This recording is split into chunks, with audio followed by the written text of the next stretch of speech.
북한은 어제 자신들이 발사한 군사 정찰 위성 1호기 만리경 1호가 발사에 성공했다고 자평을 했죠. 이 평가가 나오자마자 한덕수 국무총리가 오늘 오전에 임시 국무회의를 열고 9.19 군사합의 일부 효력정지 작업에 착수를 했고, 영국을 국빈 방문 중인 윤석열 대통령은 NSC 상임위를 열고 군사분계선 일대의 비행금지 구역 설정을 규정한 9.19 군사합의 1조 3항에 대해서 효력정지 추진하겠다고 발표를 했습니다. 한반도가 다시 일촉즉발의 위기로 들어가는 것인지 오늘은 김종대 전 의원 모시고 긴급진단 해보겠습니다. 어서 오십시오, 의원님. 안녕하세요. 네, 만리경 1호 1차도 실패했고 2차도 실패해서 3차도 쉽지 않을 거다 했는데 성공했어요. 러시아 도움이 컸습니까? 그런데 네. 1차 때 실패한 거는 이게 3단 로켓 중에 1단, 2단 분리 과정에서 실패한 거고, 네.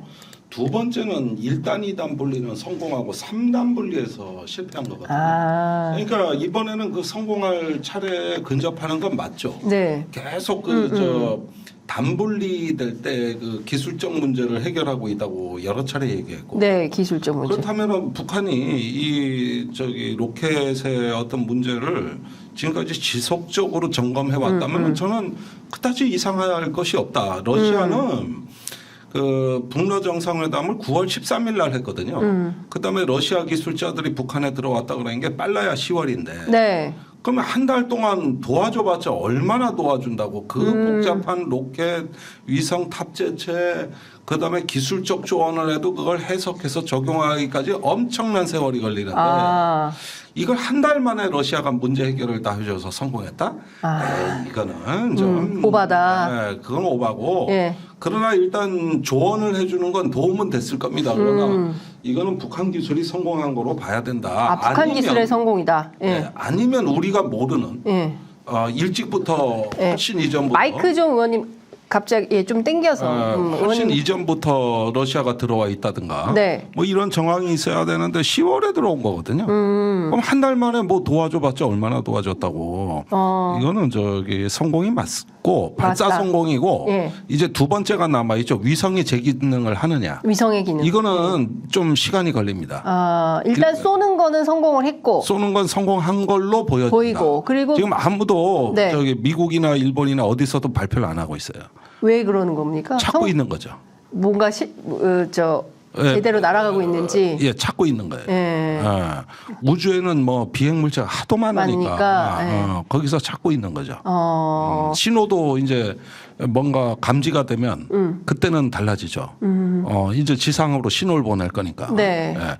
그 이제 태양 전지판을 통해 가지고 출력이 나와야 이 송신 출력이 나와야 되거든요. 예. 여기서 또 실패할 수도 있는 거고. 그건 좀 두고 봐야 됩니다. 일단 쏘기는 쏘고 쏜 거는 확인이 되는데 그게 성공해서 만리경 1호가 실제 송수신을 하면서 무슨 역할을 하는지 요걸 좀 봐야 되는데. 그렇죠. 예, 요게 만리경 1호가 그러면 도대체 어떤 역할을 하는 거고, 우리 그 30일 날 발사 예정인 거 있잖아요. 정찰 위성 425. 예, 이거하고 비교했을 때 어떤 성능의 차이나 뭐 이런 게 비교가 가능합니까? 가능하죠. 그런데 물론 재원은 알려져 있지는 않아요. 네. 그러나 대략적으로 우리가 볼 때 네. 도대체 나는 그 군의 말 참 믿을 사람 없다는 게 내가 아니 3월에 실패하고 8월에 실패했을 때 뭐라 네. 그랬습니까? 특히 8월에 서해에서 잔해물을 수거하는데 성공했거든요. 예. 그래서 우리가 제일 먼저 건졌어요. 그리고 군에서 뭐라 그랬냐? 야, 이거 성공해도 별거 없다. 이거 보니까 해상도가 네. 이게 카메라 해상도가 너무 떨어져가지고 3m급이라는 거예요. 근데 미국의 그 첨단 위성은 5cm, 6cm 단위거든요. 그러면 이게 뭐냐면은 예. 요 컵이 한 넓이가 10cm 된다고. 예. 그러면 점 2개를 찍을 수 있는 거지. 오. 그런데 3m라 그러면은 자동차 하나가 픽셀 점 하나니까 예. 이게 자동차인지 뭔지 이제 알 수가 없네. 예. 수가 없는 거죠. 예. 그러나 센티미터, 요 컵의 절반 정도 단위로 픽셀을 찍는다고 생각해 보세요. 그것까지 다 본다는 거예요? 그러면 엄청나게 컵이라는 것까지 알겠지. 그렇죠. 예. 예.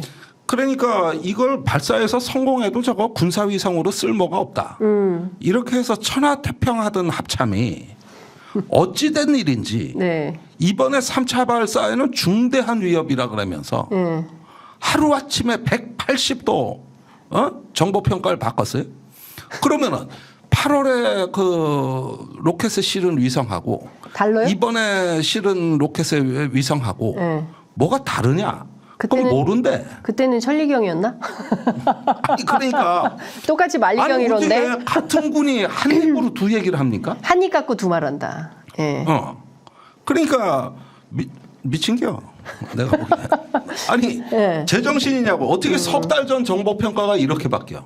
자, 이게 일단 말이 되냐고 이게. 정보 평가가 석 달 만에 바뀐 것도 문제지만 중요한 거는 그러면 중대 위협이라고 했어요. 네. 어느 정도나 중대 위협의 실체가 있는 아니 겁니까? 위협이 3m. 아니라니까. 3m급인데. 예. 3m. 그러면은 이럴 가능성은 있겠죠. 네. 러시아가 네. 고성능 카메라를 줘서 그걸 장착해서 그러면야 네. 이것도 한 달 만에는 불가능해. 그러면 위성 설계나 다시 해야 돼. 그 통신 프로토콜이 다 바뀌어야 되는데 북한이 자체 개발한 게 아니라 그러면 예. 그거 어떻게 감당할 거야? 그러니까 그러기에는 이게 시기가 너무 빠르다 이겁니다. 빠르다. 그리고 이게 한 번이 아니라 앞으로 두 번, 세 번 계속 쏘면 진화는 되겠지만 네. 아니 이게 어떻게 8월에는 그래 군사위성으로 가치가 없던 게 갑자기 중대한 위협으로 바뀌어? 그러니까 이거를 좀 분석을 해봐야 될 것 같은데 우리 거기에다 군 근거 당국이 제시를 못해. 그러니까요. 근데 왜 갑자기 중대 위협으로 규정을 하고 9.19 군사 합의를 효력 정지하는 것까지 상정했을까? 이거 분석을 해봐야 되잖아요. 그러니까 이제 그 사이에 그럼 바뀐 걸 따져봐야 되겠죠. 네. 우선 그 군 인사 전원 물갈이가 됐어요. 그렇죠. 고위 장성들. 예. 그러니까 그 이전까지 예. 이거 쓸모없는 그 위성이라고 말하던 합참 작전본부장, 다 나가. 합참의장 없어 지금. 네. 싹 바뀌었어. 오늘. 예. 싹. 합참의장은 장관도 바뀌었고. 지금 공석이잖아요. 그러니까 저기 지금 청문회 이제 할 청문회 겁니다. 중이고. 예. 그런데 전부 비전문가들이 들어왔단 말이에요. 합참 경험이 없는 뭐 해군 작전사령관, 방첩사령관 이런 사람들이 의장 차장으로 와가지고 네. 하루아침에 정보평가를 바꿔? 나 이거 직권남용이라고 봐요. 야, 직권남용이다. 근거도 없이 이거 뭔 소리야? 네. 그리고 두 번째는 뭐냐 하면은 네. 군사합의선 무력화가 신원식 장관 취임 일성입니다. 맞습니다. 예. 그러면은 지금 이걸 갖다가 저기 하도 군사합의선 무력화하는 명분이 안 나오다 보니까 군사합의사하고 아무 관계도 없는 이 군사정찰위성에 갖다 붙인 거예요. 도대체 군사정찰위성하고 남북군사기본합의성은 무슨 관계가 상관이 있냐고. 있는 거죠? 거기엔 군사위성의 군자도 안 나와. 네. 네. 정찰 위성. 아무 상관없는 걸 갖다 붙이니까 이 위협을 키운 거는 북한이 아니라 우리 아니냐. 한국이다. 그러니까 9.19 군사 합의를 파기하고 싶은데 적당한 명분이 없어서 찾고 있었는데 아니나 다를까 북한이 군 정찰 위성을 쏘네. 근데 이게 성공을 했다고 하네. 어머, 오늘부터 중대 위협이야. 네. 라고 규정을 하고 그러니까 지금 그 영국에 황금마차 타고 지금 국빈 방문 중인 중대 위협인데 거긴 왜 가 있어? 그러니까 우리 안보의 중대 위협인데 지금 만찬하고 막 그러고 있는 아니 상황이에요. 그러니까 도대체 이자들이 하는 짓은 앞뒤가 안 맞으니까 네, 앞뒤가 맞아야 우선 되는데. 군사합의사하고 위성은 아무 관계가 없습니다.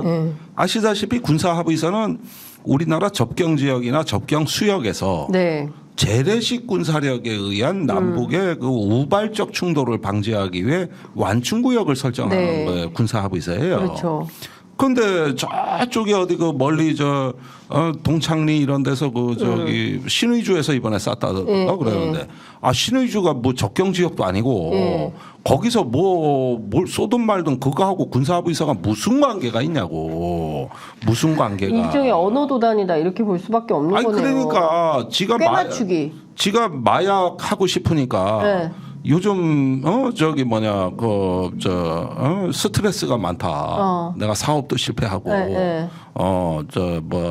그렇고 해서 이 나라가 잘못돼서 나는 마약을 한다. 뭐 이런 식이요 얘기가. 있을 수 없는 대한민국이 일이다. 마음에 안 들어서 나는 마약한다. 뭐 이런 식의 얘기예요 이게. 도대체 말 같은 소리를 해야 내가 지금 뭘 좀 논평을 해석을 하지. 하든지 논평을 하든지 내가 하는데. 네. 예. 근데 지금 당장 군사합의를 이렇게 우리가 일방적으로 또 물론 이제 북한도 군사합의 안 지킨다라는 비판이 계속 있었고 네. 그렇긴 하지만 우리라도 이걸 지켜서 서로 침해가 없도록 하는 최소한의 방어 장치를 했어야 되는데 이거를 우리가 그냥 가드를 스스로 내려버린 격이 된 거 아닙니까? 아니 뭐 꼭 악의적으로만 해석할 일이 아니라 네. 논리적으로 보면 아니 범법자가 법을 어기면 법을 없애줍니까? 북한이 어겼으면 네. 어긴 것에 대해서 그거를 갖다 규탄할 수 있는 좋은 근거가 군사합의서고 우리의 무기인데 예. 북한이 군사합의서를 어기니까 규칙을 어기니까 그럼 그 규칙을 규칙을 없애드리겠습니다. 이렇게 나갑니까? 그러니까요. 아니 무슨 법률과 정부가 그런 식의 발상이 가능합니까? 예. 그러면 요즘 마약이 많이 확산되던데 그러면 마약금지법 없애야 됩니까? 예. 저기 수원지검 차장 검사가 뭐 동생이 마약했으면은 그러면은 이제 단속 안 해야 됩니까? 처남. 예. 처남입니까? 예. 아. 동생은 아닙니다. 예.